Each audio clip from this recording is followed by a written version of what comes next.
Hello, everyone. What was that? Oh, That go again? would you like to do that again?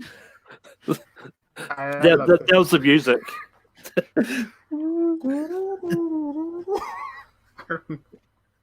If you literally just record it right now, I will keep that in there and let that be the intro music instead. I won't do that. Okay, well then, hey there, everybody, welcome to, I just realized that I was yelling out loud and my sister came in and closed my door, so, whoops, sorry, hey everybody, welcome to, this is going off great. He's looking at you, kid, you're gonna need a bigger boat. Right, Mr. DeMille, I'm ready for my close-up. I'll have what she's having. Boss will be with you, always. I have a feeling we're not in Kansas anymore.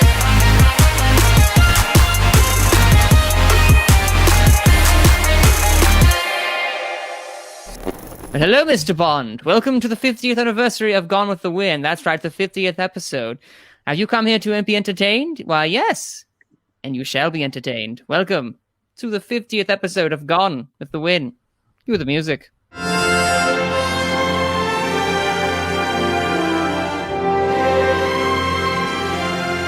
Hey everybody, welcome to Gone with the Wind, the show about award shows. We talk about, you guessed it, award shows. But considering award shows are canceled, we're talking about almost anything else. I'm your host, Manning, and today I have a panel of your regularly scheduled program of Malcolm. Hello. Abe. Good morning. And Ryan. This does not go on in the morning, Abe. Actually, no, it does. You're right. Just kidding. It's 5 o'clock somewhere. It is, depending on when are we recording this? We have no idea. It's 11 a.m. It's morning for me. Okay, well, It actually is 5 o'clock. It's 5:11. So. oh, it's okay. Well, then in that case, it's 7-Eleven. Hey, it's 7-Eleven here. What do you know? So anyway, first question I have to ask, we have to keep it going. How's the quarantine beard going? Because Malcolm had a recent shave. So Malcolm, the quarantine beard. Yeah, well, I mean, there's a good chance I might be going back to work this week, so we had to shave and do something. Oh, okay. Well, then, okay. There you go. Well, congratulations on heading back to work. And Abe, how's your quarantine beard going? I shaved today. Y'all disappointing me. My mom told me yesterday it was ugly, so. Oh. Okay. Well, then, Ryan, how's the quarantine beard? I also, as you can see, buzzed it down. You all did. It was getting too unruly, and given that I actually still see people, like, I need to be somewhat presentable. Yes. So. Yeah. Because I work almost exclusively from home now and I don't see people, I'm still on the line of how far can I grow it out? So I have merely trimmed and kept, but I have not shaved. Not yet anyway. So anyway, so hey, 3 people buy houses this week, so. Oh, there you go. Because you lawyers are essential service, correct, in Canada? We are. There you go. For whatever reason. I don't know. I am not in. As Ryan so graciously tried to inform me a couple weeks ago about Canadian politics, I know nothing. So it is a wild ride. Y'all should really get invested in that. Anyway, so yeah, this is gonna be real different because movie news has been very hard to come by. There's basically been a lot of. How shall I put this? Release date shifting, and maybe a couple of think pieces in regards to the future of cinema. Like Forbes had something a little while ago from, I think the title was from Scott Mendelson. The title was "Box Office: Movie Theaters May Return, but Theatrical Cinema Might Not Survive." So we have a certain amount of articles that have been written recently upon the exchanging landscape of film.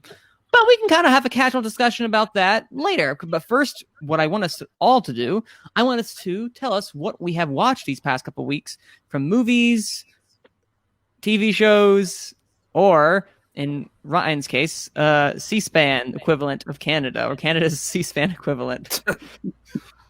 But I make no shame because I literally have to do stuff like that for work on most days. So my days off are trying to stay as far away as possible from the news.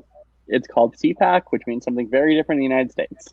But I was about to say that is very different than what CPAC it has is a here. very different meaning. Oh my. So Malcolm, what have you watched this past couple weeks? I've watched a lot of things. I've been slowly going through the MCU and just rewatching the MCU movies. And just getting a finalized sort of MCU ranking sort of on Letterboxd again. But I have watched a couple of 2020 releases this week as well. Because Onward just dropped on Disney Plus in New Zealand past weekend, so I watched that. And I also watched the new Chris Hemsworth movie Extraction, which dropped on Netflix this week. I really enjoyed Onward. That might actually be in the top 5 of my Pixar movies. Wow. Extraction, I think it's just fine. It's fine. Have any of y'all watched Extraction yet? Nope. Abe, nope. No. It's so weird. We were in quarantine and like we have all this time to watch movies if we want to, but like we're still being picky with what we want to watch. So, oh well. Any other highlights you have, Malcolm? Not particularly. No, yeah. I don't really have much else to add. That's understandable. We're slowly. We'll talk about that later. We're slowly hindering a dry spell with new releases if it's not streaming. And Abe, as you get real close to your mic there, would you mind telling us what you've seen? I don't know why I'm so sleepy. I woke up today at 1 and I slept at 2. Wait, Like, I sleep early and I don't know why I'm so sleepy today. PM or AM? Yeah, I woke up at 1 p.m. And Okay. I woke up like at 11, but I went back to sleep. I don't know why I'm so sleepy. I feel that. Sometimes you can sleep too. That's a thing. That is a thing. I mean, and you I get slept like 8 hours or 9 hours, but I don't know. It's weird. What did I watch? Oh, you know what I watched? I watched Tiger King. That shit is crazy. Have any of you watched it? No. I watched the first half of the first episode and I'm thinking, why the hell am I watching this? Exactly. That's why I've heard a lot from my coworkers, but Do you know what it's about? yeah, What is it about? No? Yeah. Do generally. I have to explain what it is? You might as well It is- explain for the audience. It's about that word I'm not going to say, Carol Baskin. That's what it's about, probably. I've heard that That is- way too many times this past week. I still have not watched it yet, but most people keep implying, "Hey, you need to watch it." And I don't know. No, I was hesitant too. But I was weird at 1 a.m. I said, let's watch this shit. It looks crazy. That guy looks funny. And oh my god, it's just two crazy people going at it. And both of them are crazy. And it's so interesting how they manage. Like, these guys, well, I don't remember the name of the guy. The Tiger King. Joe. Joe Exotic. Joe Joe Exotic. Joe Exotic. Exotic. Exactly. What a name. And I've got that theme song stuck in my head. Like, how crazy he is. And how the other Carol Baskin, that one's a bitch. That's a big bitch. Like, she's a hypocrite. The other guy's crazy. But, like, the other guy's a kind of crazy good man. The other one is a bad person. It's a crazy thing. I have Well, no idea who you're talking about, but I'm now really excited to see this eventually No, one day. like, honestly, like, if you're into seeing crazy stuff and, like, don't believing things actually happen in this world and how hypocritical we can be in some things about the animals, like, some, like, people that say, oh, we're protecting it. Oh, no, but these people who have it in better cages and stuff, they are exploding them. Yeah, that's the correct term, right? Exploiting? Exploding, yeah. No, sorry. You said exploding. I'm like, they explode tigers in this No, show? it's in Spanish, you say exploding too. Really? Oh. Explotando, yeah, the same. Well, exploding, it's the same word. Synonyms. I don't know. Whatever. Yeah, but like, it's just crazy, and it's really. And you know what else I watch? I don't know if people will care. I watch a ton of comedy specials, and Louis C.K. had a new one, and I bought it. Actually, I actually bought it, and I don't care. This man still has it. It's really damn funny. He did some bad stuff, but like I don't think it's enough for like.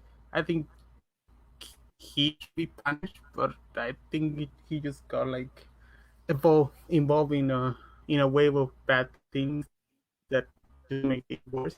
But if you like him, you should buy the special and support him. Just my opinion. That's great. That's everything I watch. Oh, and I watch, and you know, today, you just have to say I noticed I'm very old because I've only seen up to season 4, and now there's 11 seasons, and it's crazy that I don't know any of those episodes 11 seasons of what? of SpongeBob SquarePants. There are? Yeah, there's 11 seasons. They're still And going. I only know to the number 4th. It's crazy. But watch Tiger King. I really recommend it. That's the highlight of my quarantine so far. Mm-hmm. And Ryan, what have you been watching? Would you recommend Tiger King? Well, I haven't seen Tiger King. Like I say, I've just heard a lot about it secondhand because it was the lunchroom conversation for a while, which has now shifted to Hunters.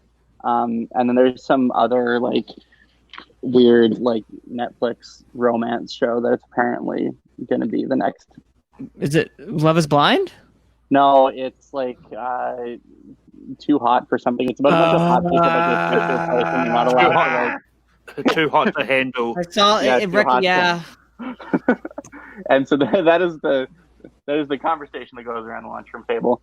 Anyways, I actually did watch a few movies this week, which is kind of different. So I watched Birds of Prey last weekend, which I thought was okay. Like, it's neither bad nor great. It's just fine. It's a fun time when I saw it in theaters. Like, oh. Yeah. I caught The Empire Strikes Back on television, and that movie remains one of the greatest movies ever made. I agree. And then a buddy of mine likes to do bad movie nights. And obviously we're social distancing, so we weren't able to do that in person, but we did do it online. Nice. An online bad movie night. And they selected The Great Wall, which I had, of course, already seen, but they hadn't. So I had the pleasure of rewatching The Great Wall, which what a choice. I don't know. Next one, I think we're gonna watch a movie called Poultrygeist, which is about a zombie chicken restaurant. That's when you said. I thought you said Poltergeist for a second. I'm like, well, that's good. No, Poultrygeist. Yep. And then you talked about the chicken. I'm like, that's not what I heard. And then last thing, which is not a movie, but something that I think that at least Manning will appreciate on this panel. I finally caught up on the season of Clone Wars, and Yes. I was going to bring that up. what I'm assuming is going to be a 4-part finale has so far been fucking awesome. Yes, it has. Even though the rest of the season was not very good. So It was I fine. want to say that like the first chunk and then the middle chunk were not great, but whatever they've done with the past 2 episodes, like holy fuck. Like the animation has been better. Oh. Like just everything about it is like top-notch Star Wars. Highly recommended. Nah, I'm gonna jump off of that for a second and completely gush. I was literally gonna bring that up because I know you haven't caught up and everything. Yeah, the first 2.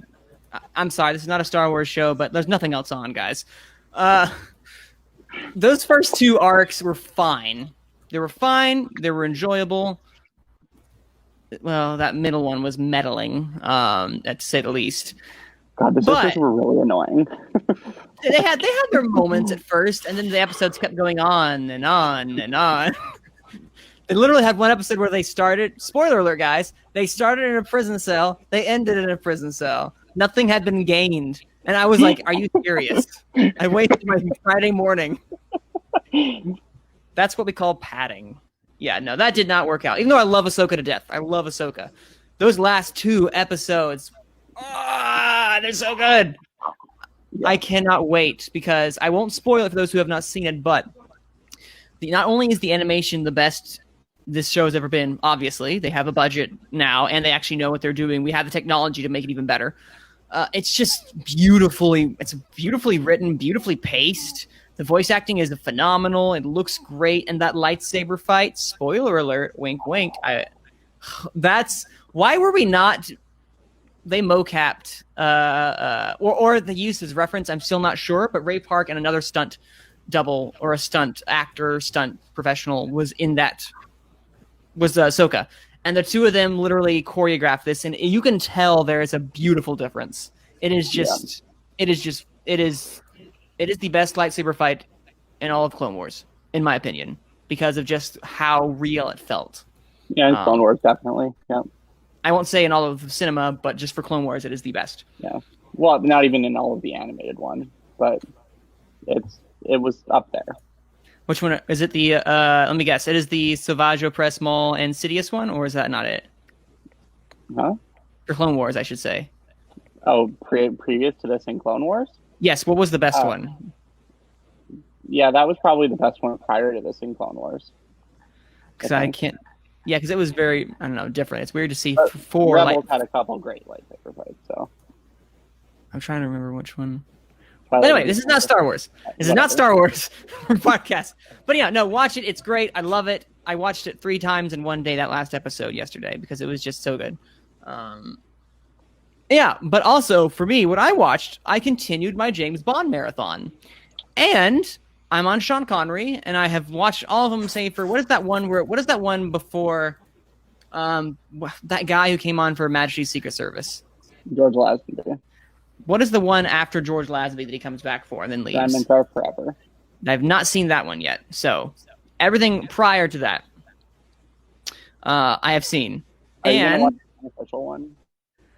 maybe once I've seen everything else, I might watch that as like a standalone, because I know it's a remake of Thunderball, if I assume correctly, or it's inspired at least by what I read. I don't remember actually. But Wikipedia could lie. I don't know. But yeah, my James Bond watch continues, and actually, heads up, we talked about this briefly last week, but Sean Connery, where does he rank as everyone's James Bond? If you have seen it, Malcolm. How was it?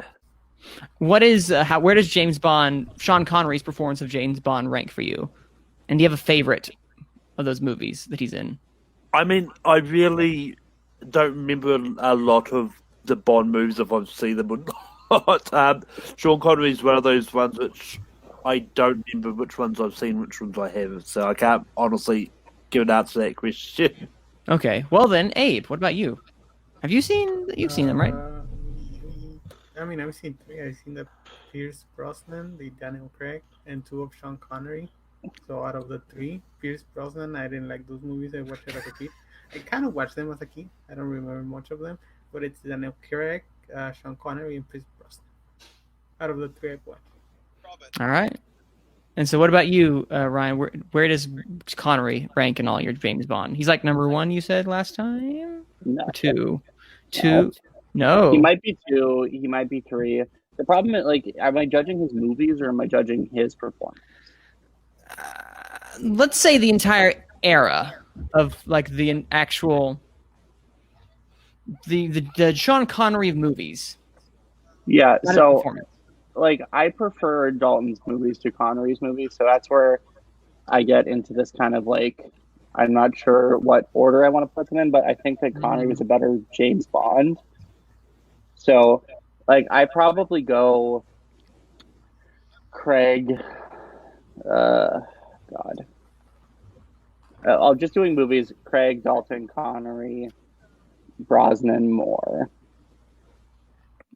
And then And, George. well, actually, where do I put Lazenby? Lazenby's movie actually wasn't terrible.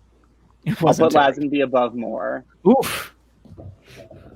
Because, like, Brosnan, I think, was actually a really good James Bond, and I think that he had one really good movie, but all of his other movies are terrible. So, like, his problem is not him, it's everything around him Fair. that is bad. So, yeah. But Connery's in that 2-3 range. Well, after watching this, I still have yet to see the George Lazenby, all the Roger Moore, and Timothy Daltons. But from what I've seen, I definitely like the Connery films more than the Brosnan films. You can definitely tell they're of a specific time. They're very much they're of an era. like, for instance, Thunderball, there was a scene I was kind of like shocked by. He's getting a physical, and he literally just kisses his physical therapist, and she's like, oh, how could you, Mr. Bond? And then they move on like nothing happened. Nowadays, we don't do that, ladies and gentlemen. We do not do that. We definitely do. Gone with the Wind does not support stuff like that. That is definitely a product of its time, as you can probably tell. But I really actually, okay, Goldfinger is a really great film. Goldfinger genuinely it's a good movie. I don't care for Dr. No as much because I guess people hyped it up. For me, it was fine. Then you get on to From Russia with Love, which was fine. It had a great moment. I think that's a really overrated movie. From Russia with Love? Yeah. It's fine. I enjoyed a lot of people have it in their top 5 Bonds. What movie did they watch? I mean, I enjoyed everything with Bond and was it Robert? What's Robert Shaw's character's name? I don't know, but I enjoyed that dynamic between the two of them. But other than that, it just seemed very, it was okay. But then Goldfinger came around, and I was on board. Not only is Goldfinger probably the better Bond villain that I've seen so far, he actually has a lot of personality and like charisma. The line, it kills me, guys. The line in Goldfinger has one of my favorite lines. You expect me to talk? No, Mr. Bond, I expect you to die. You to die. I love it. I've heard of that in passing, but seeing it actually loved it. Absolutely loved it. It's a fun moment because he's not going to monologue. He's just going to leave and let him do his thing, which I appreciate. And of course, I really like what's the guy's name with the eye patch in Thunderball? I just watched it today and I can't remember. The Bond villain of that one. He's very classic. I have a bat of sharks that I'm going to throw you to, which is fun.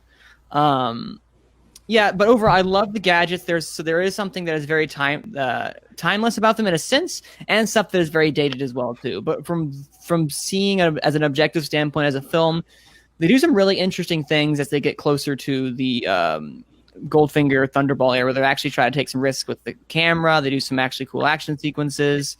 But most of all, I just have fun. They're fun for what they are. I mean, they're not perfect films, but I really, really enjoy them. Yeah. So I'm looking forward to finishing the last Connery movie, and then I guess I can watch Lazenby, and then head on to. I might go to Dalton and get more, then save more for last because I've seen a couple of Moors. We'll see. Well, and Moors are definitely the drag on the war, especially the end of Moor. Like some of the early ones, like Live and Let Die is okay. Man with the Golden Gun, just because Christopher Lee chews so much scenery, it's actually not that bad.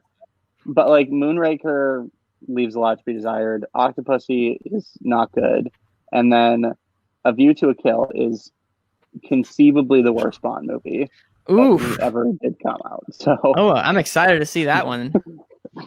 That was his last movie, right? It was, yes. Well, I'm excited to see that. Also, I completely underrated Q. Q is actually really, really great in these older films. He has this great snark and wit about him that kind of goes perfectly with Connery. So because when he was with Pierce Brosnan, there wasn't really the same spark, I guess. But with him with Connery really worked really well. So that's just a fun little tidbit. That's my continued watch of James Bond as in my quest to see everything before No Time to Die comes out. Okay, so theory. No Time to Die. Do we believe that is going to be... Are we going to completely continue with the James Bond lore and literally continue the reset button that we have? Or is this going to be a completely original film? Or is this an adaptation of previous work? What are you guys' opinions on that? I don't know. Okay, nothing on those. Can you clarify what you mean? Meaning in the sense of like, are they going to take adaptation like they did with Blofeld from Spectre? Or are they going to try to carry on over from some of the older Bond and make a more modern adaptation? Because I know that they mentioned like this is a reset button with the Craig films. wasn't going to be like, because I think they're shooting in Jamaica, and if I'm not mistaken, Doctor No, he's setting Jamaica like one part, or so if I'm not repeating myself, but if I'm not wrong, I think they said like there's gonna be like some aspects of Doctor No in the movie. So They did. that, yeah, if I'm not wrong, but I remember like because I'm pretty sure they were shooting Jamaica, like so. If you want to look it up, like, I mean, that's the rumor. No, Yeah, that's don't true. think I don't think they've said anything for sure about it, on that. Yeah, it's a rumor. I mean, like, I don't know. Like, I think that it's like if you're asking, like, what do I think is going to happen after this? Yeah, I think they're going to go back to, introducing a new Bond, and they're going to just do it the same way because it's how this system works. Mm-hmm. I think they're going to take stuff from the movies that have already come out. Do I think they'll tie it into the beginning of the Connery era? Yeah. Like, maybe. I reset kind of like the lore. I don't know. Like, it's weird because like Bond, like I've never viewed them personally as like a series that like continues. Like, there's a few movies here and there like within each person's iteration that like are continuations, and I think Craig has been the most obvious of those. But it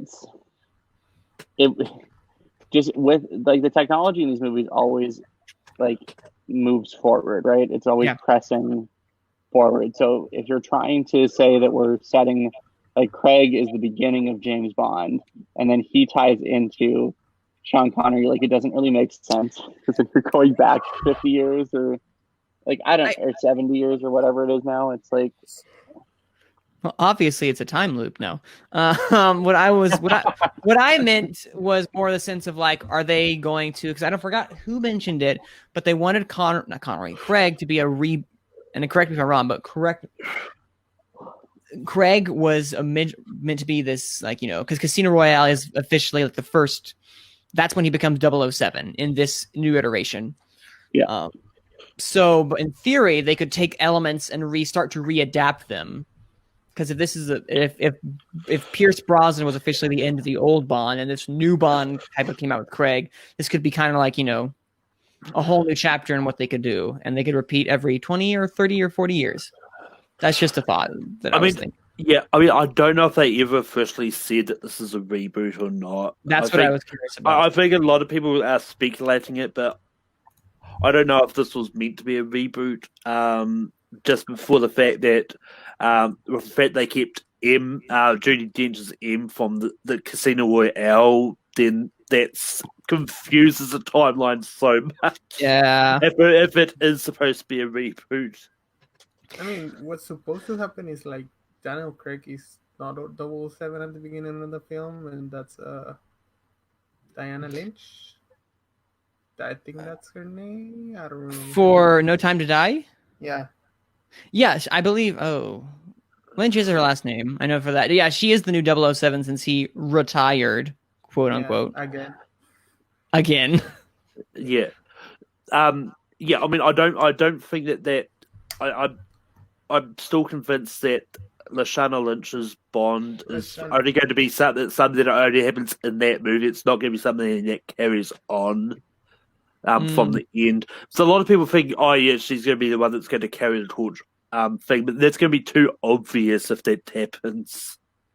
I mean, we were talking about this with John Roker on Late Night, because we were talking about Bond, and he was talking about how he does want to see a female version of Bond, and then we got talking about Florence Pugh and how she would be an interesting choice to take over the mantle as Bond. I was about to say, I'm not sure I want a female Bond.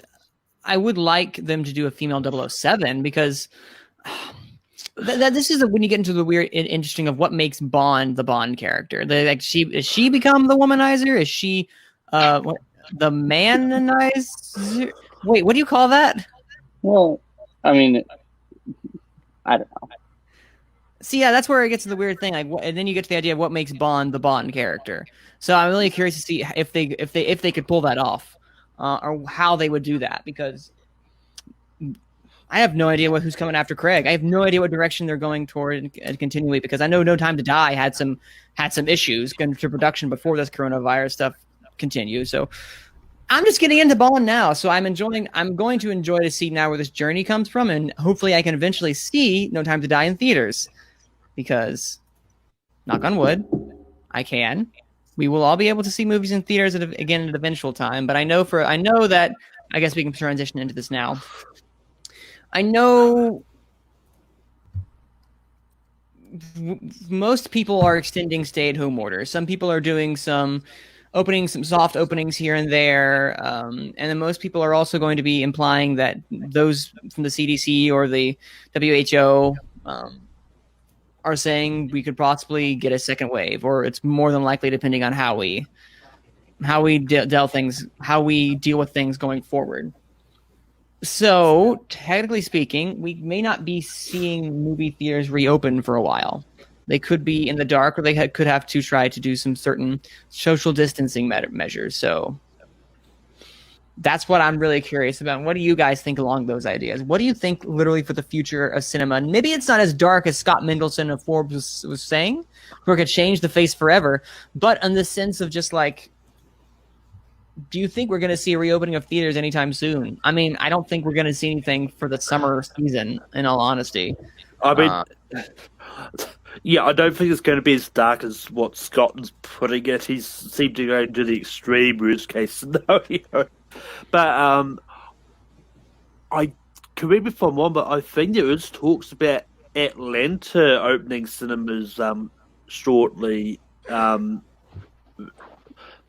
I mean, we'll get whether or not even if they do open, they're not really going to much to show, because I mean it's going to be the same case to when New Zealand officially goes into level 2, and that's when our theatres will reopen. Like what we're going to show is not really a lot of new releases that are coming out.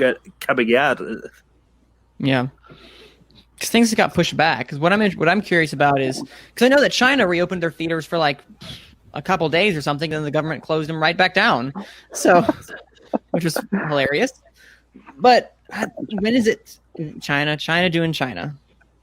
But I'm just curious to see what that means for theaters going forward, because if a second outbreak occurs, things are going to go back to the way they were, and things will be disrupted again. Because I know large gatherings are not going to be something that's going to happen. So anyway, I'm just completely talking. You guys can take over the floor as well too if you want.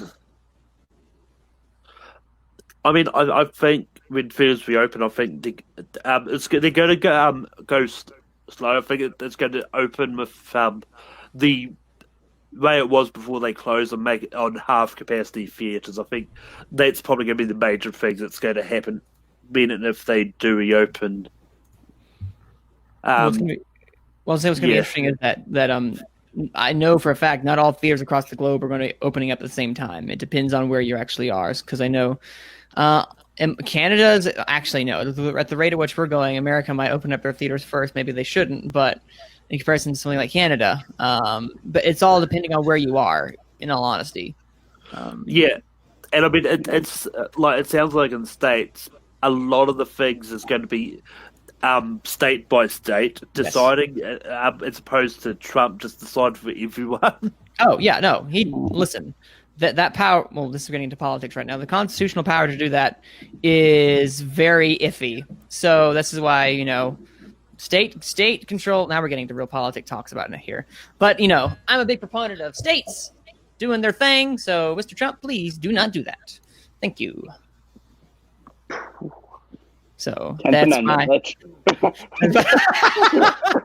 boom, dropping that right there. So stay out of my state.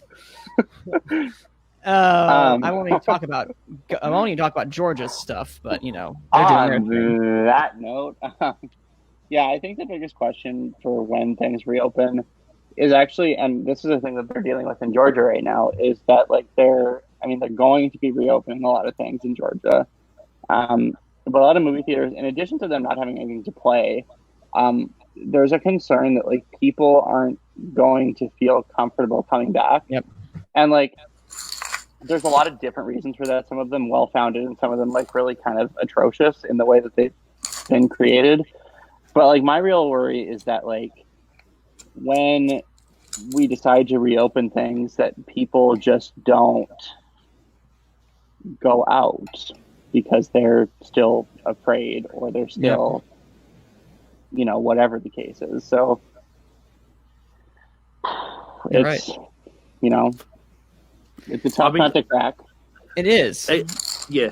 And I mean, that fear is always going to be there regardless. Yeah. Like until there's a vaccine or a treatment to this that like seems to be viable, especially for segments of the population which are dramatically affected. Because again, this is and I've seen a lot of people say this in like very kind of inappropriate ways, but it's important that we do keep in mind that this is a virus that has a disproportionate impact on certain groups of people over others. And like, while we all want to social distance to try and ensure that we don't infect any of those people, that's not like the problem with the system is that like the buck has to stop somewhere, because it's not like what we're doing now is not practical in the long run. No. And so we need to figure out how to exist in a world where this also exists, at least for a period of time, because we're really just not going to have much of a choice.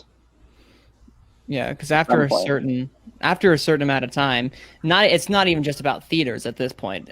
Now we're getting into political, nice, wonderful coronavirus talk. But I'm glad I'm not in those conversations, because those conversations are literally going to be heavy hitting conversations between health officials, business owners, and politicians trying to come together to understand. All right, what can we do for this? Because not every business is going to survive. I believe AMC, when last time we talked, AMC was thinking about filing for bankruptcy. I need to double check that, but I think I heard that they were in the process of officially doing that now. I need to double check. Can you guys confirm right offhand? No, I cannot. Okay. Actually, this was just announced today. Hollywood Reporter. AMC theaters won't reopen any theater until there is a new studio product. So, okay. So that was beneficially just mentioned right there. So basically, what's the latest release that's going to be happening? Well, I think I think as far as I know, the movie High Note is still pinned for a wide release. Yeah, well, that's for. I don't think that's like a big blockbuster they would want to risk. I mean, Christopher Nolan's Tenet. Yeah. It's Tenet. That's July 7th. I mean, which probably is going. Yeah, I mean that's one that's provided that doesn't move between now and then. I was about to say it's probably going to be moved. I'm so sorry, Ryan. Because I know what. I mean, it's okay. Like, as much as I would love to go see it, and like, I'll be honest with you, because at some point here, I'm not going to be living with, like, I'm in a situation where like, there are certain risks that I'm eventually going to have to be willing to take, and that may be one of them if we ever reopen. When we eventually reopen. But I don't know. It's just gonna. We'll see. You're right. Everything is probably going to get pushed, but it's just so hard to say. It is. I mean, I know that big markets have to reopen too. Yeah, because I know that Warner Bros. Have said that they're adamant that Tenet is for now going to keep that date, but when it gets close to that, I think they'll make a decision if they have to. But in saying that, and buried in all the movement dates last week, they did actually reveal the subtitle for the Venom 2. It's called it's called Venom. Let There Be Carnage. Oh yeah, that's the thing. Talking about Venom, like we're talking about Tenet moving. I think that movie can move to Venom State, because it's the first week of October. That Venom has moved. Yeah, that they have shown that you can make money on that. The Martian did like 58 million when it opened. Joker did 90 something. Venom did 80. So Alaska, I believe Gravity did. Was the Quiet Place Part 2 now coming out around that time? It's September 20. That's September. Yeah. So it could be the week or so after. Weeks. Yeah, 2 weeks. Yeah, I mean, I think Venom 2 moved to next 2021. Yeah. Like, Well, so and I mean, at the end of the day, shuffling is. and we'll also have to see if a lot of these movies that have announced for the fall, like, heaven forbid, and like, prayer on prayers that we don't have a bad second wave like people are somewhat predicting. But like, it's possible that could fall right in that fall season when all of these movies are supposed to come out. So that would be devastating on a whole bunch of proportions if that was the case. Yeah. But just to change the subject from movies for a bit, did anyone watch the at-home version of Saturday Night Live? No. I haven't watched it, but I've seen various clips of it. I have not, but considering the content of how most late-night talk show hosts are now transitioning to just taking Zoom, Skype, whatever you do on their own home, it's improved their content dramatically. So I am curious to see how Saturday Night Live handled that. So I might check it out if there's clips on YouTube. Yeah, I mean, because I know one of the segments was about a Zoom call gone wrong. But of course it is. And I mean, they had Tom Hanks as the guest host via Zoom. Well, I'm pretty sure they recorded it through Zoom. It didn't look like StreamYard anyway. But I was about to say, sorry, StreamYard, because we are streaming through this. So if you see us and you're listening in on everything we say, whoops. Yeah. You're a better platform than Zoom. Listen, so, I have stuff to say about Zoom that I won't say here. So thumbs up to StreamYard. Woo. Oh. Abe, you broke up there for a whole second right after you said, "Oh." Okay, I won't say it. I think it's not good. Are you sure? I'll tell you. I'll tell you after the call. Okay. Wow. Then I guess we will never know. Okay. Well, listeners will never know. The world may never know. Yeah. No. This is. Yeah. See. All right. There's not much more to talk about in the sense of just stuff hasn't been transpiring the way it is. Most things are going to streaming, and there is no particular, I don't know, plan at this moment when it comes to films. We're gonna have to literally just wait and see, because it's gonna be literally a week by week thing, if not a day by day thing for most of these countries, because some people are still haven't even reached their peak yet. Because I don't think any of us have reached our peak if we're at practically social distancing. Yeah, well, because I know that the movie news, unless it's going to be mostly this movie's moving, or this movie has moved, or this place is now filing for bankruptcy. Oh no! It's not going to be the best good news I'm hoping for is that, at this point we're just waiting for some sort of treatment or vaccine of some kind. That's the biggest news I'm hoping for, is that but I don't know when that's going to be the case. Because I'm no doctor, I'm no scientist, and please, of course, no one drink bleach, no one inject disinfectant. Don't do any of that, please. Are they testing vaccines right now? They are. It's not that hard to separate DNA right now from viruses. RNA, sorry. I'm a science major. I know how to do stuff. Oh, okay. It's not that hard, to create a enzyme or something that can code the RNA sequence. Are you understanding me? Yeah. You took biology in high school. Sure, yeah. Science. No, they are testing, Go ahead, Abe. But it takes 14 months to test a vaccine, so don't expect it this year. I can assure you that. There's no way you can expect a vaccine that's that at least high risk. I was about to say, even if they have something that they're confident in enough, there's going to be a possibility of manufacturing enough in a high amount of quantity, because this is something you want everyone to be able to get, especially those first who are, who are a lot in those groups that are a lot more at risk than someone, say, maybe one of us. But I don't want to speak for everyone, but I know for myself, I'm not in the traditional risk group. So I would love, if that's the case, those who actually need it more than I do to get it first. Unless it turns like Contagion and we have to do a nice bingo type of incident at the very end of the movie. Spoiler alert. But yeah. Yeah, that's the show. There really isn't much to talk about. I'm just going to be honest here. We're gonna try to come up with something more. I let this one slip away. That's my bad. I completely forgot. I'm gonna try to do something next time. Super cool, super fun. But Mhm. I'm looking for some good news. I'm looking for some nice quality good news coming out right now. And right now it's just I was talking to the guys before we went live.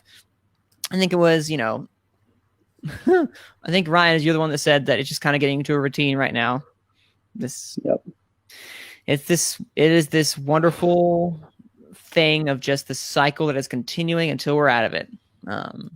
But in the shorter edition of the episode, Malcolm, where can they find you? And what will you try to watch this week? Yeah, let's do that. What are you watching this week? What are you going to search out? You can find me on Take 3 Productions hosting Late Night Take 3. We had John Roker on the last episode. We don't really have a topic set for the next one. I'll make that up as we go along. You can also find me on Rankum. Last night's show was Action Moves in 2000s. You can also find me on Full Metal hosting Full Metal Classic and Random. And I'm probably going to try and watch something that's on a streaming service because I can't do anything else. A wise choice. Actually, no, quickly. Since, talking about action movies real fast, what's your favorite action movie of all time, Malcolm?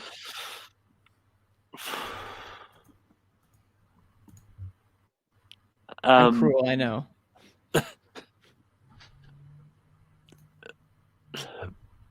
Probably The Matrix is probably up there. All right. Cool beans. All right. Abe, where can they find you, and what's your favorite action movie? You can find me on Twitter at AbrahamF25. You can follow me on Instagram on AbrahamFlores25. And as always, you cannot add me on Facebook because I don't care about your life and you shouldn't care about mine either. Define action movie. Because the America has a ton of action. That's not something I go for the action. I'll allow it. However, I'm not an action guy. I mean, Don't let currents hear you. Casino Royale. I will go with Casino Royale 206. Fair. And it's not because of the action; it's because of the love story. But it has a good amount of action. Okay, so you have definitely a preference when it comes to that. It's not the action itself; it's the love story. Movies with another kind of action. Hey. Okay. And Ryan, where can they find you, and what's your favorite action film? You can find me anywhere you want to find somebody at Armor Cannon 19. Strictly speaking about the action, I don't think that there's anything that's better than Mad Max Fury Road. Ooh, that's a good one. But it's not my favorite movie that would be classified in that movie category. But I just can't, if we're just talking about action movies, it is like a genre great. So I'm gonna go with it. Can I say one that it's pure action? Go ahead. Sorry. Commando. That movie is just crazy good. Okay. That's a classic action. Full of testosterone. It has everything you want. Oh boy. I remember watching it, I was like, oh my god, this is great. And it's like, I'm going to inject this testosterone into my bloodstream. Oh yeah, Commando. Yeah. We don't recommend doing that either. Okay, and you can find me on Twitter at Cine_Man. That's CINE_MANN. As well as YouTube channel Manning Franks, and as well as hosting here, Gone with the Wind. You can find us on podcasts, Apple Podcasts, Spotify, Anchor, any of the ones you look for where you can find it's there. And of course, here on YouTube. And my favorite action movie of all time. It's tough, but it probably might be The Bourne Ultimatum. I love the original Three Bournes for all their shaky camera goodness. And The Bourne Ultimatum probably might be my favorite one of all time because I can put that in and be like, this is just exciting and fun. Sorry, I know we're supposed to end it, but what do you think about Jason Bourne? The movie? Yeah. It exists. Yeah. I never liked it. It's fine. It just felt so. It's better than the Bourne Legacy, I can tell you that. But it just feels very. I don't know. It lacked the same thing the other ones had. Not the action wasn't good, or the story was lackluster in comparison to the rest ones, in my opinion. Because I feel like we've seen a lot of, I left the life. No, they're bringing you right back in. So. Yeah, I mean, like, I don't know. The Bourne Ultimatum, I think, is just clearly heads and tails above all of the others. So yes, that was a good choice. Yeah, and I love Identity, and I love elements of Supremacy. There's some great scenes in Supremacy, and there's some great scenes in Identity, but as overall film, The Ultimatum, that's just French kiss. Wait, no, Chef's kiss. No. Oh man! I'm gonna say the moon, man. Rankem's gonna be great, guys. Oh boy, I'm gonna be. Hey, I'm on Rankem, so watch that. Yeah, Chef's kiss is what I meant. Okay, this is embarrassing. Anyway, thank you guys for listening and watching Gone with the Wind. We'll see you guys next time. Bye-bye.